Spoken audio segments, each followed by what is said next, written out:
Baie dankie vir hierdie mooi boodskap en jy is heeltemal reg. Ek kies wat ek wil hê die mense moet sien. En ja, daar waar dit baie moeilik gegaan het. Ek het 'n paar dae, maande agter die rug wat die kakste tyd in my lewe was en nog steeds in daardie tyd mense gehelp en die vermoë gehad om net nog steeds te kan voluit gaan. Ek weet nie altyd self hoe ek dit reg kry nie.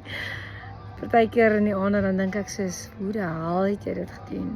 En ek het begin besef hoe ek het net 'n absolute passie daarvoor om mense te wil help. Dit maak nie saak waarmee ek sukkel of struikel nie, ek sal dit altyd 100% op sy kant sit om iemand anders te help. Al is dit net om my ervaring of my raad te deel, hoe ek daardeur gekom het.